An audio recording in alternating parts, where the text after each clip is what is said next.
ശബരിമല വിഷയത്തിലെ അന്വേഷണ സംഘം, അതായത് ഈ SIT, കുറച്ച് ദിവസമായിട്ട് ചില ചോദ്യങ്ങൾ ചോദിച്ചുകൊണ്ടിരിക്കുന്നു. 1998 മല്യ സ്വർണം പൊതിഞ്ഞ രേഖകളടക്കം വേണമെന്നുണ്ട്. കൊടുക്കുന്നില്ല.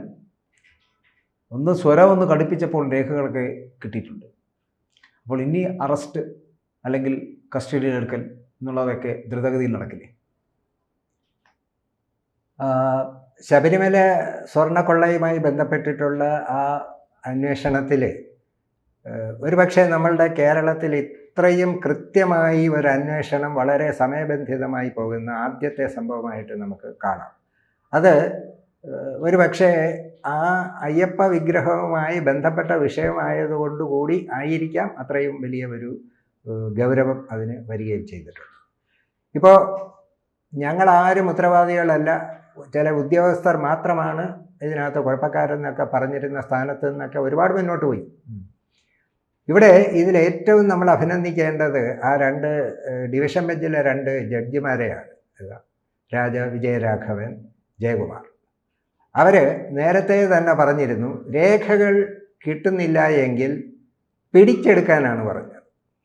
ഇപ്പം നേരത്തെയൊക്കെ നമ്മൾ പലപ്പോഴും സംസാരിക്കുമ്പോൾ രേഖകൾ കൊടുക്കുന്നില്ല, കാണാനില്ല എന്നൊക്കെ ആയിരുന്നു. അതെ. ഇപ്പം കണ്ടെത്തിയല്ലോ, അന്വേഷിപ്പിൻ കണ്ടെത്തുമെന്ന് നമ്മൾ പറയുന്നത് അന്വേഷിച്ചു, കണ്ടെത്തി, പിടിച്ചെടുത്തു. 403 പേജുകൾ ഉള്ള രജിസ്റ്റർ പിടിച്ചെടുത്തു. അപ്പോൾ അതിനകത്ത് ടാമ്പറിംഗ് ഒക്കെ ഇനി കാണും. അതിനി ഈ 403 പേജുമൊക്കെ പരിശോധിക്കുമ്പോഴാണ് വരുന്നത്. എന്തായാലും ഒരു കാര്യം ഉറപ്പായി, 98 സെപ്റ്റംബർ 7-ാം തീയതി ആരംഭിച്ച് 3.5 മാസം കൊണ്ട്, അതാണ് ഈ 98, 99 എന്നൊക്കെ വരുന്നത്. അതുകൊണ്ടാണ്, കാരണം 98 സെപ്റ്റംബറിൽ തുടങ്ങി അവസാനിച്ചപ്പോൾ 99 ജാനുവരിയായി. അപ്പോൾ പലരും അത് സംശയിക്കുന്നു, ഇത്രയും 2 വർഷം, 98, 99. അതാണ് സംഭവം. 53 തമിഴ്നാട് ശില്പികളെ കൊണ്ടൊക്കെയാണ് ഇത് ചെയ്തത്.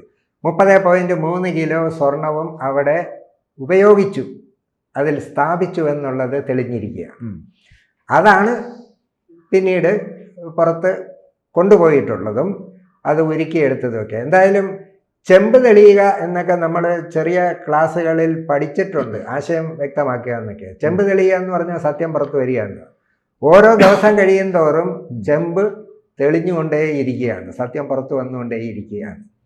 ഇപ്പം എന്താ, ഉണ്ണികൃഷ്ണൻ പോറ്റിയുടെ ഒരു സഹായി നോക്കൂ, ഒന്നുമല്ലാത്ത ഉണ്ണികൃഷ്ണൻ പോറ്റിക്ക് അവിടുത്തെ സ്ട്രോങ് റൂമിനകത്ത് വരെ കയറാനുള്ള സ്വാതന്ത്ര്യം ആര് കൊടുത്തു?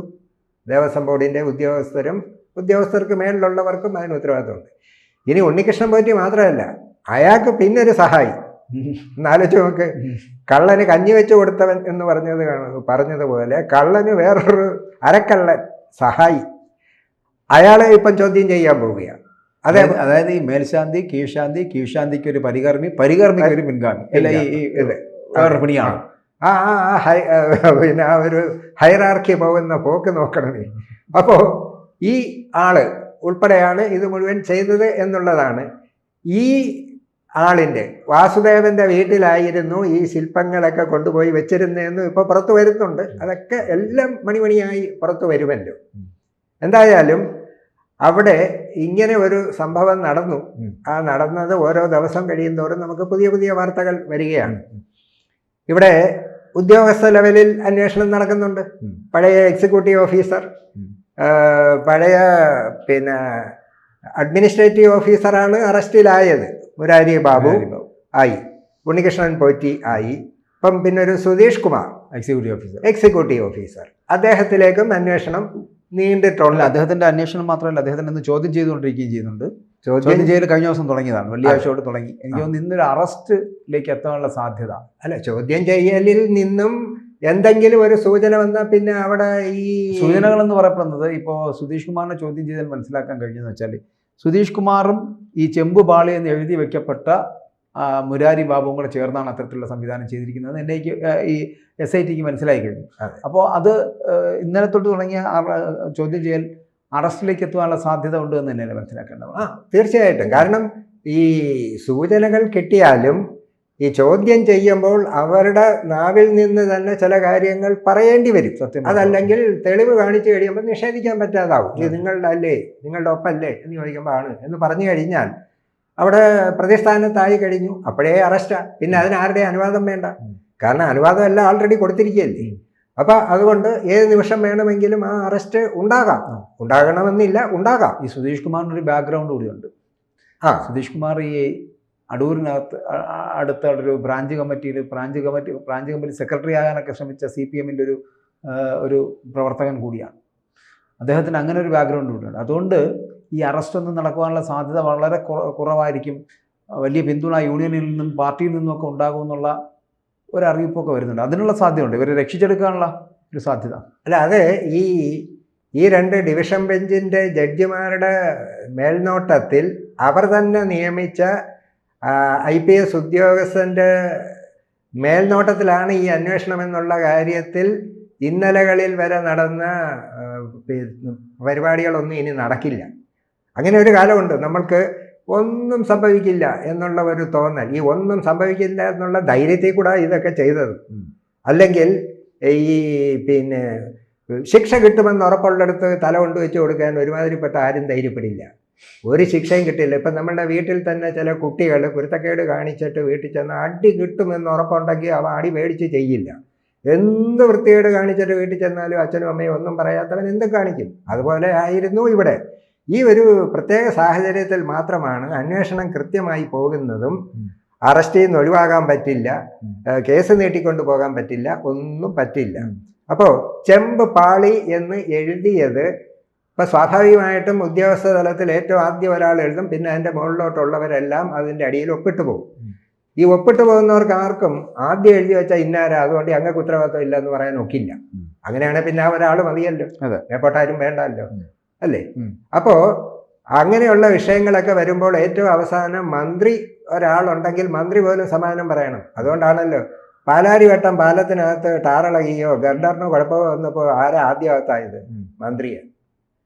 അപ്പോൾ ഉത്തരവാദിത്വമുണ്ട്, ഉത്തരവാദിത്വം ഇല്ല എന്ന് പറയാനും നോക്കില്ല. ഉത്തരവാദിത്വം എന്ന് പറഞ്ഞത് ദേവസ്വം ബോർഡ് പ്രസിഡന്റിനും ദേവസ്വം വകുപ്പ് മന്ത്രിക്കും എല്ലാം ഇതിനകത്ത് ഉത്തരവാദിത്വമുണ്ട്. എല്ലാവർക്കും 2019 തൊട്ടുള്ള എല്ലാവർക്കും ഉണ്ട്. ഇപ്പോൾ നമ്മൾ ഈ പറയുന്ന പോലെ ഇന്നിപ്പോൾ മുൻ എക്സിക്യൂട്ടീവ് ഓഫീസറായിട്ടുള്ള സുധീഷിനെ ചോദ്യം ചെയ്ത് അവസാനം അറസ്റ്റിലേക്ക് പോകാനുള്ള സാധ്യത കൂടുതലാണ്. മറ്റൊന്ന് അടുത്തത് വരുന്നത് ഈ കമ്മീഷണറായിട്ടുള്ള മുൻ ദേവസ്വം കമ്മീഷണറായിട്ടുള്ള വാസുവാണ്. വാസുവിനെ ചോദ്യം ചെയ്യാനായിട്ട് നോട്ടീസ് കൊടുത്തു കഴിഞ്ഞു. അടുത്ത ചോദ്യം ചെയ്യലും അറസ്റ്റും വാസുവിലേക്കാണ് എത്തുന്നത്. വാസു കൂടി കഴിഞ്ഞാലായിരിക്കും, വാസു പിന്നെ ഈ ദേവസ്വം ബോർഡ് പ്രസിഡന്റും ആയിരുന്നല്ലോ, പിന്നെ വരുന്നത് മന്ത്രിമാരിലേക്കാണ്. അത് ആദ്യം ഈ ഉദ്യോഗസ്ഥ ലെവലിൽ മുഴുവൻ നടക്കും. അത് കഴിഞ്ഞ് ദേവസ്വം ബോർഡ് അംഗങ്ങളും ദേവസ്വം ബോർഡ് പ്രസിഡന്റുമാരുമാകും. എവിടെ നിന്നെങ്കിലും ഇതിന് മന്ത്രിമാരുടെ ഭാഗത്തു നിന്നുള്ള നിർദ്ദേശമുണ്ടായിരുന്നു എന്നൊക്കെ പലപ്പോഴും നമ്മൾ കേൾക്കാറുണ്ടല്ലോ. മുകളിൽ നിന്നുള്ള നിർദ്ദേശമുണ്ടായിരുന്നു. മുകളിൽ നിന്നുള്ള നിർദ്ദേശമുണ്ടെങ്കിൽ പോലും നിയമമനുസരിച്ചേ ചെയ്യാവുള്ളെന്നാണ് എല്ലാ സർക്കാർ ഉദ്യോഗസ്ഥരെയും ദേവസ്വം ബോർഡ് ഉൾപ്പെടെ. അതും നേരിട്ട് ഗവൺമെൻറ് അല്ലെന്നല്ലേ ഉള്ളൂ, അതും ഗവൺമെൻറ്റിൻ്റെ നിയന്ത്രണത്തിലുള്ള ഒരു സംവിധാനമാണല്ലോ. അതിനാണ് മാനുവലുകൾ ഒക്കെ. നമ്മളിപ്പോൾ എന്ത് ചെയ്യണമെങ്കിലും എന്ത് ചെയ്യാതിരിക്കണമെങ്കിലും ചെയ്യണം എന്നുണ്ടെങ്കിൽ ആ ചെയ്യണം എന്നുള്ളത് മാനുവലിൽ കാണും. ചെയ്യരുത് എന്നുണ്ടെങ്കിൽ അതും മാനുവലിൽ കാണും. അപ്പം നമ്മൾ ഇത് ചെയ്യാൻ പറ്റില്ല എന്നെവിടെയെങ്കിലും ചെല്ലുമ്പോൾ ഒരു ഉദ്യോഗസ്ഥൻ പറഞ്ഞാൽ അതും കേട്ടോണ്ട് നമ്മൾ പോകും? ഇല്ല. ചെയ്യാൻ പറ്റില്ല എന്നുള്ളത് കാണിച്ചു തരാൻ പറയും. ഇനി അയാൾ ചെയ്യാൻ പറ്റില്ല എന്ന് പറഞ്ഞാൽ ചെയ്യാൻ പറ്റുമെന്നുണ്ടെങ്കിൽ നമ്മൾ തിരിച്ച് അങ്ങോട്ട് കാണിച്ചു കൊടുക്കും, ഇതാ ഇതനുസരിച്ച് ചെയ്യാൻ പറ്റും. അപ്പോൾ ഉദ്യോഗസ്ഥർക്ക് ചെയ്യാൻ പാടില്ലാത്ത പലതും ചെയ്തു. എന്തൊക്കെ ചെയ്തു എന്ന് ചോദിച്ചു കഴിഞ്ഞാൽ സന്നിധാനത്തിന് വെളിയിൽ ഇത് കൊണ്ടുപോയതാണല്ലോ, അവിടം തൊട്ടാണല്ലോ പ്രശ്നം. സന്നിധാനത്തിനകത്ത് വെച്ചാണ് ഇതൊക്കെ ചെയ്യുന്നതെങ്കിൽ ഇത് വല്ലതും നടക്കില്ല. അല്ല, ഇവിടെ ഇപ്പോഴും നമുക്ക് ചോദ്യം, ഇപ്പോൾ നമ്മൾ പറഞ്ഞല്ലോ ഈ 98 രേഖകൾ ലഭിച്ചെങ്കിൽ മാത്രമേ ഇതിനകത്ത് മുന്നോട്ട് പോകാൻ കഴിയൂ. അപ്പോൾ അത് കൊടുക്കാതിരിക്കാൻ ഇപ്പോഴും ശ്രമം നടന്നൊന്നല്ലേ നമ്മൾ മനസ്സിലാക്കണം. അപ്പോൾ അതിനകത്ത് ഈ ദേവസ്വം ബോർഡ് പ്രസിഡന്റെയും മന്ത്രിയുടെയൊക്കെ ഇടപെടൽ ഉണ്ടാകില്ല എന്ന് പറയാൻ പറ്റുമോ? അത് നമുക്കിപ്പം തീർത്ത് പറയാനൊക്കില്ല. എങ്കിലും അവരുടെ മൗനാനുവാദമെങ്കിലും ഇല്ലാതെ ഒന്നും പറ്റില്ല. മൗനാനുവാദം ആയാലും അതും അനുവാദം, അല്ലെങ്കിൽ പിന്നെ അത് കൊടുത്തൂടെ? എന്താ കുഴപ്പം? ഇങ്ങനെ സാധനം രേഖകളോടുണ്ടല്ലോ, കൊടുക്കാം, അത് കൊടുക്കാവുന്നതല്ലേ. ഇപ്പം അവർ പിടിച്ചെടുത്തപ്പോൾ അല്ലെങ്കിൽ പിടിച്ചെടുക്കുന്നതിന് തുല്യമായിട്ട് ഇച്ചിരി സ്വരം ഒന്ന് ഘടിപ്പിച്ചപ്പോൾ സാധനം കിട്ടിയല്ലോ. അല്ല, അത് ഈ പറഞ്ഞതുപോലെ മുൻകാലങ്ങളിലാണ് ഇവിടെ ഇല്ല, കാണുന്നില്ല, കേൾക്കുന്നില്ല എന്ന് പറഞ്ഞാൽ ഈ ഗവൺമെൻറ്റിന് വേണ്ടി അന്വേഷിക്കാൻ വരുന്ന ഉദ്യോഗസ്ഥർ അത് കാണാനില്ലെന്ന് പറഞ്ഞു റെക്കോർഡ് ചെയ്ത് സംഭവം അവസാനിപ്പിക്കും. ഇവിടെ ഇപ്പം കാണാനില്ലെങ്കിൽ വേണ്ട, ഞങ്ങൾ കയറി നോക്കിക്കോളാം എന്ന് പറഞ്ഞാൽ പിന്നെ എന്ത് ചെയ്യും? അതായത് ഈ ഹൈക്കോടതിയുടെ ഇടപെടലുള്ളത് കൊണ്ട് മാത്രമാണ് ഈ കേസ് ഇങ്ങനെ അന്വേഷിച്ചു പോകുന്നത്. ഇല്ല എന്നുണ്ടെങ്കിൽ ഇതിന് മുന്നേ തന്നെ മുരാരി ബാബുവിനെ അറസ്റ്റ് ചെയ്ത്, ഉണ്ണികൃഷ്ണൻ പൊറ്റിയെ അറസ്റ്റ് ചെയ്ത്, കൂടിപ്പോയാൽ ബാക്കിയുള്ള ഈ പുറത്ത് കിടക്കുന്ന നാഗേഷോ കൽപേഷോ ഇവരെ കൂടെയൊക്കെ അറസ്റ്റ് ചെയ്ത് ഒരു സീനുണ്ടാക്കി ഒരു 3 മാസം കൊണ്ട് അവരെ പുറത്തിറക്കുന്ന തരത്തിലുള്ള സംവിധാനം വന്ന് ഈ കേസ് അടഞ്ഞ അധ്യായമായേനെ. അതെ, ഇല്ലാത്തതുകൊണ്ടാണ് ഇപ്പോൾ അപ്പോൾ ഇതിൽ നമ്മൾ പണ്ട് നമുക്കറിയാവുന്ന TP കൊലക്കേസുമായിട്ട് ബന്ധപ്പെട്ട് വരുന്ന വിഷയങ്ങളിൽ അവസാന നിമിഷം യഥാർത്ഥ പ്രതികളിലേക്ക് എത്തുന്നു എന്ന് തോന്നുമ്പോഴാണ് നമ്മുടെ അന്നത്തെ UDF-ന്റെ ആഭ്യന്തര വകുപ്പ് മന്ത്രി തിരുവഞ്ചൂർ രാധാകൃഷ്ണൻ അടക്കം മാറുകയും അതിൻ്റെ സാഹചര്യങ്ങളൊക്കെ നമുക്കറിയാം. യഥാർത്ഥ പ്രതിയിലേക്ക് എത്താതായതും എന്തുകൊണ്ടായിരിക്കും? അപ്പോൾ അന്ന് അതേപോലത്തെ ഒരു സിറ്റുവേഷൻ ഇവിടെ ഉണ്ടാകുമോ? ഇവിടെ ഉണ്ടാവില്ല. ഇവിടെ ഇതിൻ്റെ ഒരു അന്വേഷണമൊക്കെ തീർന്ന് കുറ്റവാളികൾ മുഴുവനെ കണ്ടെത്തി കഴിയുമ്പോൾ ഒരു പക്ഷേ ഈ എന്താ കേരളം ഞെട്ടുമോ? കേരളം ഞെട്ടും ഞെട്ടിക്കൂടായികയില്ല. ഒപ്പം ഇങ്ങനെയും കേസ് അന്വേഷിക്കാം എന്നുള്ളത് വലിയ ഒരു റഫറൻസ് കേസായിട്ട് ഇന്ത്യയിൽ മാത്രമായിരിക്കില്ല, ചിലപ്പോൾ ലോകത്ത് പോലും റെഫർ ചെയ്യുന്ന ഒരു കേസായിട്ട് ഇത് മാറും. അല്ല, ഇതിനകത്ത് കുടുങ്ങാൻ പോകുന്ന വമ്പൻ മീനുകൾ ഉണ്ടെന്നാണ് പറയപ്പെടുന്നത്. വമ്പൻ മീനുകൾ ഉണ്ടാകാം. ഈ മന്ത്രിമാരടക്കമുള്ളവർ, പഴയകാല മന്ത്രിമാർ, അല്ലെങ്കിൽ ദേവസ്വം ബോർഡ് പ്രസിഡന്റുമാർ, അന്നത്തെ കമ്മീഷണർമാരായിട്ടുള്ളവർ.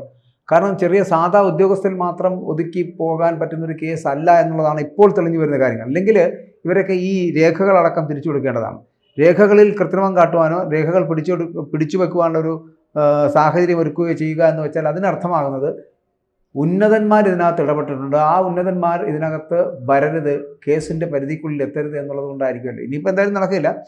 ഇതിനകത്ത് സംഭവിക്കാൻ പോകുന്ന അവസാനം ഈ ഇത്തരത്തിലുള്ളൊരു സ്ഥിതിവിശേഷം ഉണ്ടായ സ്ഥിതിക്ക് ഈ ഉന്നതരായിട്ടുള്ള ആൾക്കാർ എന്ന് പറയപ്പെടുന്ന സഖാക്കന്മാരും, അല്ലെങ്കിൽ ഈ പറയുന്ന കോൺഗ്രസിൻ്റെ ഏതെങ്കിലും നേതാക്കളുണ്ടായിരുന്നെങ്കിൽ അവരും, മന്ത്രിമാരായിട്ടുണ്ടായിരുന്നവരും, ദേവസ്വം ബോർഡ് പ്രസിഡന്റുമാരും ഒക്കെ ഇതിൻ്റെ ഭാഗമാക്കാവുമോ എന്നായിരിക്കും ഉടൻ. ഏതായാലും 6 ആഴ്ചയ്ക്കുള്ളിൽ ഇതിൻ്റെ റിപ്പോർട്ട് പൂർത്തിയാക്കണം. ആ 6 ആഴ്ചയിൽ ഏതാണ്ട് 2-3 ആഴ്ചയായി. ഇത് 3 ആഴ്ച വളരെ വേഗത്തിൽ ഫാസ്റ്റ് ആയിട്ടായിരിക്കും ഇനി പോകുന്നത്. കാരണം ഏറെക്കുറെയൊക്കെ ആയല്ലോ. ഇനി ഇതിൻ്റെയൊക്കെ ഒരു നേരിട്ടുള്ള എങ്ങനെയൊക്കെയാണ് നിങ്ങളിത് കൊണ്ടുപോയത് എന്നൊക്കെ ഉള്ളതും കൂടിയൊക്കെ ഒന്ന് സമ്മതിച്ചെടുത്താൽ മതിയാകും. അതോടുകൂടി ഇത് പൂർണ്ണമായും ആ പിക്ചർ നമ്മൾക്ക് കിട്ടുമ്പോൾ ഈ പറഞ്ഞതുപോലെ ഇത്രയും നാൾ ഇതൊക്കെ ചവിട്ടിപ്പിടിച്ചത് വെറും ഒരു ഉദ്യോഗസ്ഥൻ മാത്രം ആണ് ഇത് ചെയ്തതെങ്കിൽ ഒരുമാതിരി ഒരു അന്വേഷണം വരുമ്പോഴത്തേക്ക് അറിയാതെ പറ്റിപ്പോയതാണ് സാർ എന്നും പറഞ്ഞ് കയറി സമ്മതിക്കും. പക്ഷെ ഇതങ്ങനെയൊന്നും പോകാത്തത് ശ്രീ ഗോപൻ സൂചിപ്പിച്ചതുപോലെ ഇതിനകത്ത് ഒരു വലിയ നെറ്റ്വർക്ക്, അങ്ങ് മേള് തൊട്ട് ഇങ്ങ് താഴെ വരെയുള്ള നെറ്റ്വർക്കുണ്ട്. ചിലരുടെ അറിവേ കാണത്തുള്ളൂ, അവർക്ക് നേരിട്ടൊന്നും ചെയ്യണ്ട, അറിവ് മതി. ഈ ചില അറിവുണ്ടെങ്കിലും പങ്ക് കിട്ടൂലേ? അത് കിട്ടുമല്ലോ. ഇപ്പം നമ്മൾ പണ്ട് ചില പോലീസ് ഉദ്യോഗസ്ഥർ ചെയ്യുന്നത് നമ്മൾ പറഞ്ഞു കേട്ടിട്ടുണ്ട്. ഒരാളിൻ്റെ മതിലിടിക്കണം. അപ്പം മതിലിടിക്കാൻ പോലീസുകാർക്ക് വന്ന് നിൽക്കാൻ പറ്റില്ല. അപ്പം ആ നല്ല പോലീസ് ഉദ്യോഗസ്ഥനാണെങ്കിൽ പറയും, ഞാൻ ഇത്രാം തീയതി 2 ദിവസം ഇവിടെ കാണത്തില്ല, അന്ന് പൊളിച്ചോ. അദ്ദേഹം പൊളിച്ചോ എന്ന് ചോദിച്ചാൽ പൊളിച്ചില്ല. പക്ഷെ അദ്ദേഹത്തിന് ഉത്തരവാദിത്വം ഇല്ലേ? ഇത്രാം തീയതി പൊളിച്ചോളാൻ മൗനാനുവാദം കൊടുത്തതാണ്. അതേപോലെ ഈ വിഷയത്തിനകത്തും ഇങ്ങനെയൊക്കെ ചെയ്യും എന്ന് എന്തെങ്കിലും സൂചന പോയിട്ടുണ്ടെങ്കിൽ അറിഞ്ഞിട്ടും ചില കാര്യങ്ങൾ വെളിപ്പെടുത്താതിരുന്നാൽ സപ്രഷൻ ഓഫ് ഫാക്ട്സ്, സത്യം മറച്ചു വെച്ചു എന്നും പറഞ്ഞ് കേസെടുക്കാൻ വകുപ്പുണ്ട്, ഇല്ലേ? ഉണ്ട്. അപ്പോൾ ഇതാ നോക്കൂ, ദേവസ്വം ബോർഡിൽ ട്രാക്ടറിൽ കയറി ADGP യാത്ര ചെയ്തു. ശരിക്കും കുറ്റം തെറ്റ് ചെയ്ത ആരാ? ADGP. സസ്പെൻഷൻ ആയത് ആർക്കാ? പാവൻ ഡ്രൈവർക്ക്. അപ്പോൾ ആ ഡ്രൈവർ പറഞ്ഞ് എന്താണെന്നറിയോ? ADGP പറഞ്ഞ് വണ്ടി ഓടിച്ചില്ലെങ്കിൽ അയാൾ സസ്പെൻഡ് ചെയ്യും. ഇപ്പം അയാളെ കയറ്റിക്കൊണ്ട് പോയതിന് വീണ്ടും എന്നെ സസ്പെൻഡ് ചെയ്ത്. അയാളുടെ കാര്യം എങ്ങനെ പോയാലും ഒരു സസ്പെൻഷൻ ഉറപ്പാണ്. അത് ആരുടെ പേർക്ക് വേണമെന്നുള്ളത് മാത്രമേ ഉള്ളൂ എന്ന് പറഞ്ഞതുപോലെയാണ് ഇവിടെ. ടോപ്പ് ആളുകൾക്ക് വേണ്ടിയിട്ടാണെങ്കിലും, ഇനി അതൊന്നുമല്ല, സ്വന്തം നിലയിലാണെങ്കിലും, എങ്ങനെയാണെങ്കിലും ഇവരെല്ലാം കൂട്ടത്തോടെ കുടുങ്ങും എന്നുള്ളതിന് ഒരു സംശയവുമില്ല. ആരുടെയൊക്കെ ഉത്തരവാദിത്വം എത്രത്തോളമാണെന്ന് മാത്രം അറിയാനേ ഉള്ളൂ. പിന്നെ ചിലപ്പോൾ ഈ നമ്മൾ തന്നെ ചില കേസുകളിൽ കണ്ടിട്ടുണ്ടല്ലോ, 12 പ്രതികളുള്ളതിൽ 1-ാം പ്രതിയെ വെറുതെ വിടും. 2 തൊട്ട് 12 പേരെ തൂക്കിക്കൊല്ലാനൊക്കെ പറയും. അത് വാദിച്ച് പോകുമ്പോൾ വരുന്നത് സത്യസന്ധമായിട്ടല്ല. ഇപ്പം നമ്മൾ ഈ നടന്ന സംഭവങ്ങൾ മുഴുവൻ CCTV കൂടെ കാണുകയാണെങ്കിൽ നമുക്ക് തന്നെ വിധി പ്രഖ്യാപിക്കാം. പക്ഷെ നമുക്കതിന് സംവിധാനം ഇല്ലാത്തത് കൊണ്ട് പ്രസൻറ്റ് 2 രീതിയിൽ നമ്മൾ പറയും. വക്കീൽ മിടുക്കനാണെങ്കിലും കേസ് ജയിക്കാം, ജഡ്ജി മണ്ടനാണെങ്കിലും കേസ് ജയിക്കാം എന്ന് പറയുന്ന പോലെ അതിൻ്റെ വിധി അങ്ങനെ വരും. ഒരു കാര്യം ഉറപ്പാണ്, മുഴുവൻ കാര്യങ്ങളും കൃത്യമായി നമ്മൾക്ക് വലിയ താമസമില്ലാതെ അറിയാൻ കഴിയും എന്നുള്ളതിന് ഒരു തർക്കവും. കൂടുതൽ വാർത്തകളും വിശേഷങ്ങളും നിങ്ങളിലേക്ക് എത്താൻ ABC മലയാളം സബ്സ്ക്രൈബ് ചെയ്യുക, ബെൽ ബട്ടണും അമർത്തുക.